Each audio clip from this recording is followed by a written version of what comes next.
Last week जो काम इनके टीवी मीडिया ने संभाला था, अब वही काम इनके क्रिएटर्स भी करने लगे हैं। निकिता ठाकुर जो कि एक इंडियन क्रिएटर हैं, इनकी वीडियो का एक क्लिप देखें।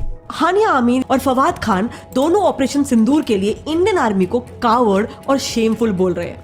रईस मूवी की एक्ट्रेस माहिरा खान तो इंडिया के अटैक्स को कंडेम करते हुए इंडिया को ही झूठी कंट्री बता रही है। मावरा हुसैन, फरहान सैयद, बिलाल अब्बास, हर पाकिस्तानी एक्टर आज इंडिया के खिलाफ है। इनका ये इख्तलाफ है कि ऑपरेशन सिंदूर जिसमें इंडिया ने पाकिस्तान के सिविलियंस सोल्जर्स को शहीद किया, इवन जिसमें बच्चे भी शामिल थे, ऐसी सेंसिटिव सिचुएशन में इन एक्ट्रेस ने अपनी कंट्री को छोड़कर इंडिया को सपोर्ट क्यों नहीं किया। How ridiculous argument. फिर तो इस बात पर भी आर्ग्यू करना बनता है कि गाजा के लोगों ने इसराइल को सपोर्ट क्यों नहीं किया। क्लास 7 की टेक्स्ट बुक में क्लियरली लिखा हुआ है कि आजादी के वक्त हिंदूज मुसलमानों के दुश्मन थे। हिंदुस्तानी पूरे भारत को ऑक्यूपाई करके मुसलमानों को उनका गुलाम बनाना चाहते थे। क्लास 8 की बुक में तो उन्होंने लिखा है कि हिंदूज मुस्लिम्स को एलिमिनेट करना चाहते थे और ये आज तक चल रहा है। इसमें कोई शक नहीं है कि मुस्लिम राइट्स न इंडिया में पहले सिक्योर थे न अब सिक्योर हैं। मस्जिदों को शहीद करना, हिजाब पर पाबंदी, ईद उल अज़हा पर जानवरों की कुर्बानी पर पाबंदी, ये बहुत मामूल सी बात है इंडिया में। जैसे डोगरा जी ने दुकानें खाली करवाई हैं, वैसे हर गांव गली मोहल्ले में जाकर अपनी अपनी छोटी से छोटी कमेटी बनाकर वहां से इन मुस्लिमों को भगाना ही होगा।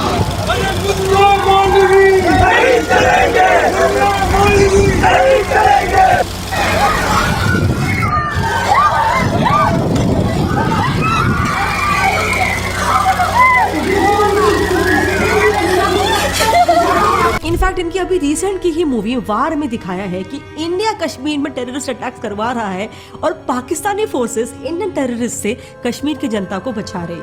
कश्मीर मीडिया सर्विस की रिपोर्ट के मुताबिक 1947 से लेकर अब तक इंडियन फोर्सेस ने अप्रोक्सीमेटली 5 लाख कश्मीरियों को शहीद किया है, जिनमें से 2.5 लाख हमवात सिर्फ जम्मू रीजन में हुई। 3.5 मिलियन कश्मीरियों को फोर्स किया गया आज़ाद जम्मू एंड कश्मीर पाकिस्तान में हिजरत करने को। 1989 से लेकर 2023 तक 96,262 कश्मीरी शहीद हुए, 1,68,567 सिविलियंस अरेस्ट हुए, 11,542 होम डिस्ट्रॉय किए गए, 22,963 वुमेन्स विडो हुई, 1,07,914 चाइल्ड्स ऑर्फन हुए, 11,259 वुमेन्स का रेप हुआ। और इस सब के बाद भी निकिता कहती हैं कि इंडिया एक सेक्युलर कंट्री है। हमारे देश की फाउंडेशन की बात करें, वैल्यूज की बात करें, तो हमें तो बचपन से ही सिखाया गया है कि धर्म एक विश्वास हो सकता है, लेकिन इंसानियत हमारी पहचान है। हमारे स्कूल्स के प्रेयर्स में भी हमें सर्वधर्म संभव की सीख दी गई है। हमें बताया गया है कि हर एक धर्म एक समान है और हमें सबकी इज्जत करनी है। हिंदू, मुस्लिम, सिख, ईसाई, इंडिया में हम सबको मिलकर रहना है। हमारी डाइवर्सिटी हमारी कमजोरी नहीं, हमारी ताकत है।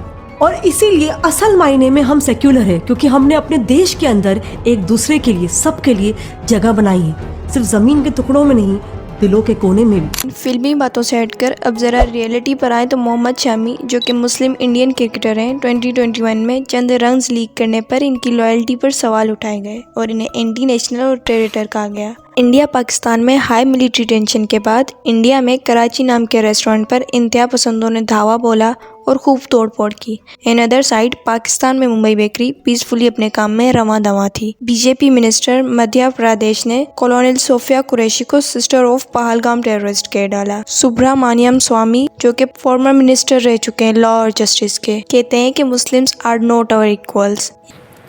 We know where the Muslim population is large, there's always trouble because the Islamic ideology says so. I mean, there's 200 million Muslims living in India. That's the second largest Muslim population in the world. And you're saying that wherever Muslims live, there's If Muslims become more than 30%, that country is in danger. That sounds like hatred. That sounds like language of hatred. It's easy to say hatred. I'm being kind to them by not letting them come to India. Article 14 of the Indian Constitution guarantees the right to equality, as you know, for all persons living in India. I can tell you that's a misinterpretation of Article 14. Article 14 guarantees equality of equals. I'll give you an example. Are all people not equal? All people are not equal. Muslims do not deserve equal rights to apply for citizenship. There's no such thing as equal rights. They're not in an equal category. ये तो सिर्फ एक Taylor है। India में मुस्लिम rights और Islamophobia पर बात करने को आए तो बआसानी एक 3 घंटे की फिल्म बन सकती है। Pakistan betrayed India once again, Kargil war.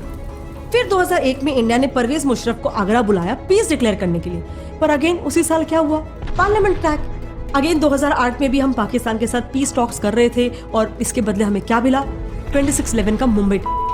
And as latest as in 2016 पिछला सब कुछ भुलाकर फिर से दोस्ती का हाथ बढ़ाने के लिए 2016 में पीएम मोदी भी लाहौर चले गए थे। लेकिन इस विजिट के भी सिर्फ कुछ हफ्तों बाद ही पाकिस्तान ने पठानकोट पर अटैक कर दिया। मोदी के सर के बाल गायब होना, सलमान खान की शादी ना होना और कोहली की टेस्ट रिटायरमेंट के पीछे का जिम्मेदार भी पाकिस्तान को ठहरा दो। पुलवामा अटैक हो, 26/11 का मुंबई अटैक हो, पहलगाम अटैक, पार्लियामेंट अटैक या पठानकोट अटैक हो, इंडिया का एक ही हरवा रहा है कि इन सब का लिंक पाकिस्तान से छोड़ दो और फिर उसे एक टेरर कंट्री डिक्लेयर कर दो। याद रखना है कि पाकिस्तान एक अमन पसंद मुल्क है, लेकिन जुल्म के खिलाफ दुश्मन की सरजमीन में घुसकर जंग करना भी जानता है और ऑपरेशन बनियानुन मरसूस इसका एक मुंह बोलता सबूत है। पाकिस्तान जिंदाबाद।